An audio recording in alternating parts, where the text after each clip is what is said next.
video will examine the radical, critical, analytical, and postmodern philosophies of adult learning. During this video, please reflect on the following analysis questions. What are the radical, critical, analytical, and postmodern perspectives of adult education? What are the origins of the radical, critical, analytical, and postmodern philosophies? What is the role of the learner and the teacher from a radical, critical, analytical, and postmodern perspective? What teaching methods are advocated from a radical, critical, analytical, and postmodern approach?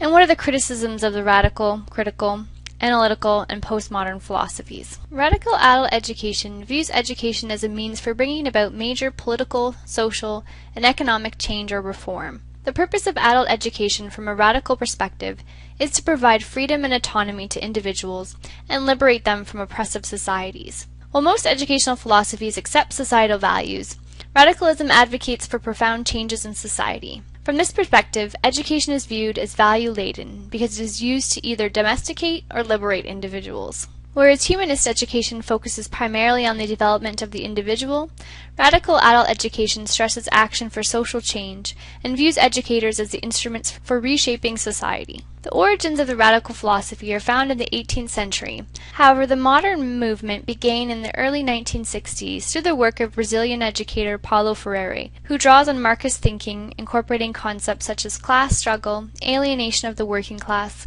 oppression of the masses, and political revolution. This perspective emphasizes equality between the teacher and the learner in the learning process, and emphasizes personal autonomy for both the learner and the teacher. It suggests that direction for learning should be left open for negotiation between the teacher and the learner. The role of the teacher is to raise learners' awareness and consciousness of the social and political contradictions in their culture.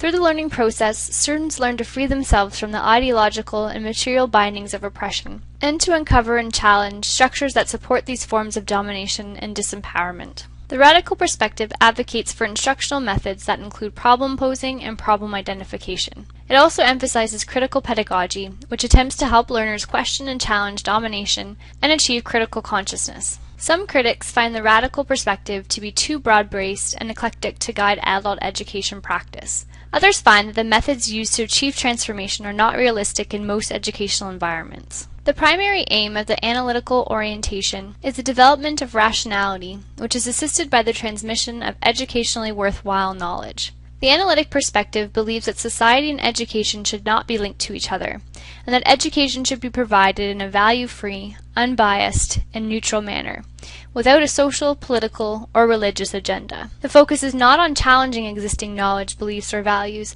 but on accepting the prevailing knowledge, beliefs, or values. One of the key concerns of analytic philosophers of adult education is that to be true education, it must be achieved through the voluntary participation of the adult student. The beginnings of modern analytic philosophy are found in the early writings of George Moore and Bertrand Russell. In this view, learners need to temporarily give up their freedom and subject themselves to being guided, criticized, and tested according to the standards of a discipline. Educators from the analytical orientation see the need for teachers to identify what students do not know, and then to determine their aims and objectives. The primary role of the teacher is to determine what is educationally worthwhile, while advocating neutrality.